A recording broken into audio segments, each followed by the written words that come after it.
Biology art commerce science काही करता तुम्ही पॉलिटेक्निकल मेकॅनिकल इंजिनिअरिंग करताय BHMS MBBS MD करताय चला भरती करताय MPSC UPSC तयारी करताय आयुष्यात संसार करताय राजकारण करताय व्यापार करताय शेती करताय जे काही करताय त्याला सामर्थ्याने सुखी करायची ताकद ज्ञानेश्वरीत आहे खरं करायची ताकद ज्ञानेश्वरीत आहे प्रत्येक तुम्हाला व्यावहारिक ज्ञान पाहिजे ज्ञानेश्वरी आहे संसारिक ज्ञान पाहिजे ज्ञानेश्वरी आहे संसारिक ज्ञानासाठी सुद्धा आता आपण कोण आपण संसारिक माणसं आहे आपल्याला जरी ज्ञान पाहिजे तरी माऊली सामर्थ्याने सांगतात इथं व्यावहारिक ज्ञान संसारिक ना तरी दरवी जैसे निगोवी नानारसी परितरसी स्वादासी नेहमी जेवी संसार करा अगदी तर दरवी सारखा करा सगळीकडे फिरा पण चव लावून घेऊ दरवी म्हणजे पळी पळी सगळ्या भाज्यात जाते पण चव घेत अगदी तसा संसार करा पळीचं वर्णन प्रत्येक गोष्टीमध्ये व्यावहारिक वर्णन पाहिजे लल्लाटी जे निर्णय काही केले सत्वी चेहरा तिचे निसन मध्ये त्याचा ईश्वर निर्णय चित्ती राहणे सुद्धा माऊली संताची सत्वी 5व्या दिवशी माथ्यावर आयुष्य येते 5व्या दिवशी सत्वी माथ्यावर जन्म मृत्यू भविष्य येते माऊलींचं वर्णन म्हणजे सत्य म्हणून जुन्या बायका 12 दिवस तरी लेकराचं तोंड जगाला दाखवत नव्हतं बरं का येड्या नव्हत्या त्या तुम्ही लई शहाणी आहेत आपण लेकरू जन्माला 3ऱ्या सेकंदाला फेसबुकला पोस्टर टाकतो बेबी इट्स कॉल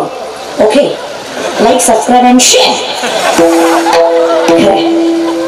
थोडं काही गोष्टी हे बघा जोशी जसं जमेल तसं नाही तयावेनं भोकेला विठ्ठल येईल तैसा बोल काळ वेळ नाम उच्चारिता दोन्ही पक्ष पाही देव आहे ना सत्य ताकद फक्त लक्षात घ्या मुद्दामून चुकायचं नाही झाले से सॉरी हो रे का काही चुकलं माफी माग मुद्दाम नाही कमीत कमी चुकलं एवढं तरी कळावं तो सत्य चुकीचा असताना स्वतःला सत्य ठरवायचा प्रयत्न करतोय कल्पनेची तो चुकीच्या ठिकाणी पण विनंती चुकलं एवढं तरी मान्य करा कळते न कळे कळते मम्मींचं लग्न नाही कळते न कळे न कळते कळे साधं सामर्थ्याने कळत नाही एवढं ज्याला कळलं तो शान आहे ज्याला नाही कळत हेही कळत नाहीये त्याला काय बोलावं हे की नाही विनंती कमीत कमी सामर्थ्याने समजून घ्या की इथून पुढे तरी परमार्थ करणं गरजेचं आहे ज्ञानोबा तुकोबा समजून घेणं गरजेचं आहे खूप कृपा आहे दादा खूप कृपा आहे खूप एकदा ज्ञानेश्वरी वाचून बघा एकदा समाधीवर मस्तक ठेवून बघा खूप कृपा एकदा गाथा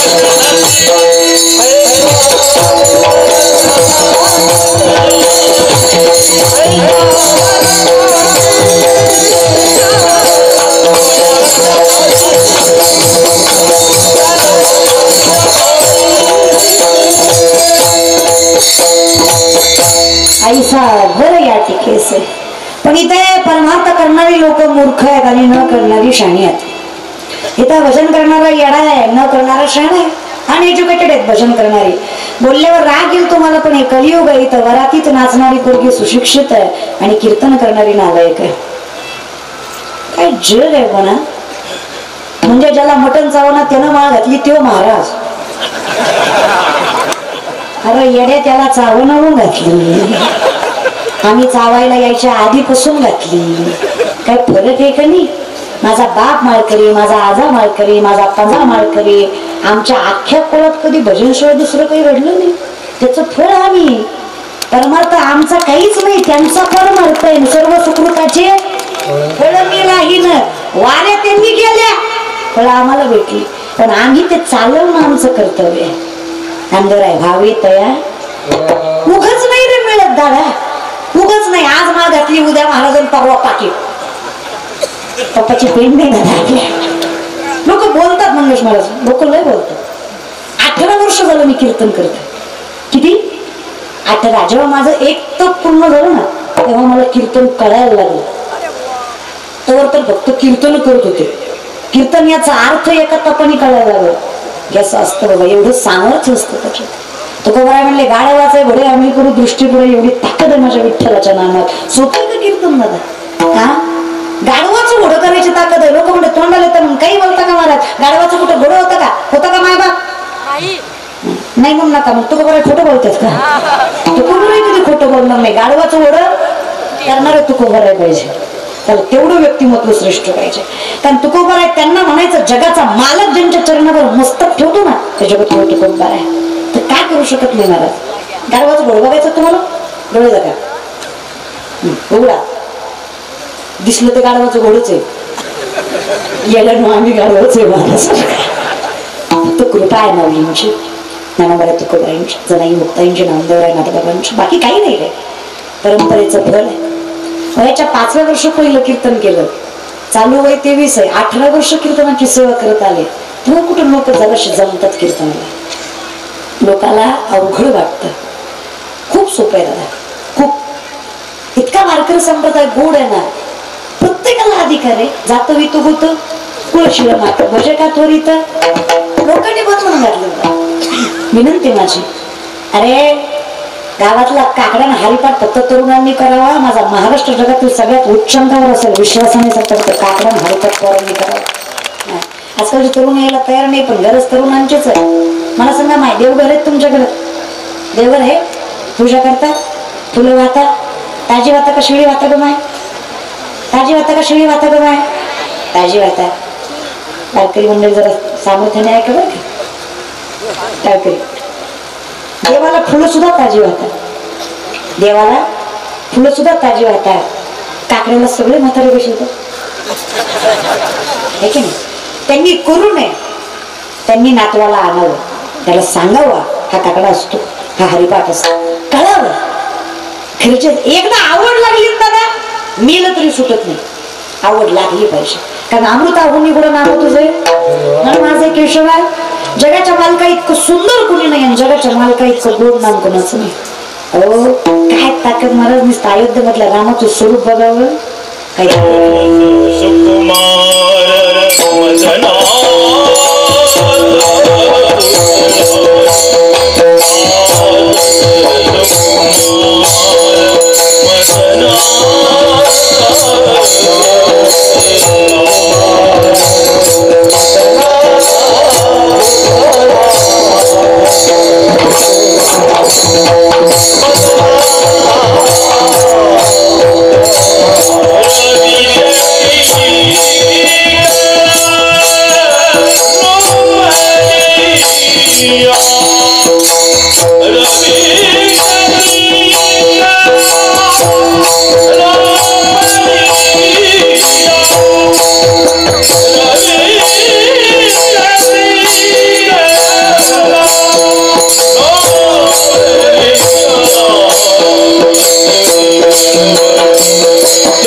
काही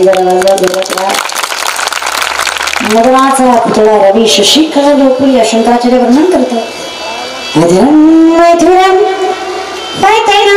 मधुरम नयनं मधुरम हसितं मधुरम हृदयं मधुरं गमनं मधुरं मधुराधिपतिरखिलं मधुरं. जगाच्या मालका इतकं गोड काही नाही महाराज. त्याला नुसतं भजावं ना. वजै वजै कमंडनं समस्त पाप कमंडनं सुपिच्छ पिच्छ मस्तकं सुनाद वै नमस्तकं मनोचकर मनोचनं विशाल लोचनं आनंद रत्न सागरं. वजै वजै कमंडनं समस्त पाप कमंडनं सुनाद सदैव. असं देवाला पाहिलं ना महाराज, बस थोडंसं मोकळं होतं कोणाला. असा देव नटलेलं बघितलं ना रामाला, 5.5 वर्षाचं रामलिंगाचं ते स्वरूप मन येतं महाराज. तुकोबारायांची आठवण येते. तुका म्हणे नटदारी भोग भोगोनी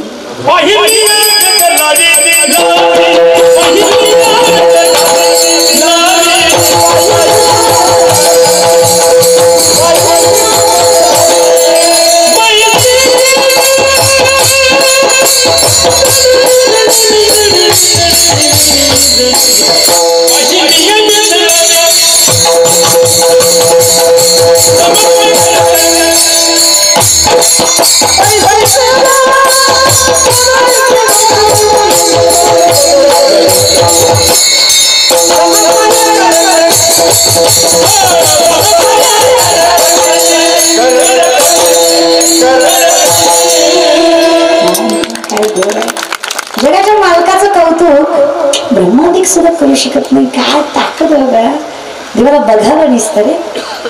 पण आता हा आनंद ना वारकऱ्यालाच कळतो. वारकरी तो असतो तो स्वतः झोपडीत राहील, पण जगाच्या मालकाचं मंदिर सुंदर असतं, देवघर स्वच्छ असतं. हे कौतुक त्यालाच कळणार आहे. फार ताकद आहे फार. पण आम्ही कसं, आम्ही धर्म विसरलो, आम्ही माती विसरलो, आम्ही देव विसरलो. फार काही लांब जाऊ नका, फक्त विनंती एवढीच आहे, धर्माचं कौतुक शंभूराजांना विचारा. त्यांना विचारा काय असतं. 42 दिवस राजा तडफडते. हा आजचा दिवस आहे दादा. आज 1 फेब्रुवारी आहे. ही 1 फेब्रुवारी म्हणजे इतिहासातला सगळ्यात काळा दिवस आहे. ही 1 फेब्रुवारी म्हणजे इतिहासातला सगळ्यात काळा दिवस आहे, जेव्हा माझे शंभूराजे हाती शत्रूच्या लागलेत. 42 दिवस राजे तडफडतायत. आमच्या पिढीला इतिहास वाचणं गरजेचं आहे. धर्म कशाला म्हणतात? 56 लाख कोटीचं तख्त शंभूराजांना मोगल देत होते. ताकद लक्षात घ्या. कारण जो औरंगजेब आहे त्याच्या संपत्तीचा विचार केला तर या भारताची संपूर्ण संपत्ती त्याचा 1/3 भाग होता. या भारताची संपूर्ण संपत्ती त्याच्या संपत्तीचा 1/3 भाग होता. शंभूराजांना मुघल लाचारीसाठी म्हणतात. 56 लाख कोटीचं तख्त शंभूराजांना मुघल द्यायचं म्हणतात. प्रश्न फक्त 3 है. स्वराज्य का खजाना जिन लोगों ने हमसे गद्दारी की उनका नाम और इस सल्तनत को सलाम. अरे मृत्यूलाही भय वाटावं, काळही घाबरावा, इतका त्रास आणि इतकं सहन केलं शंभूराजांनी. वय करणं भांड आहे. मुघलांच्या हाती लागलेले शंभूराजे तुळापूर क्षेत्रावर साखळी बांधले. झाडाच्या साली काढतात तशा अंगाच्या साली काढल्या, रक्ताच्या डोळ्याच्या डोळ्यांना वाहतात. झालेला जखमेला त्रास व्हावा तो तिकटाची मिठाई थोडं राजाच्या अंगावर केली जाते. रोज एक खावं कापला जात आहे. पायाची बोट, हाताची बोट, जिभेचा तुकडा मारलाय माझ्या राजाचा. अरे ज्या साली काढल्या त्या कुत्र्याला खाऊ घातल्या आणि सांगितलं ही पात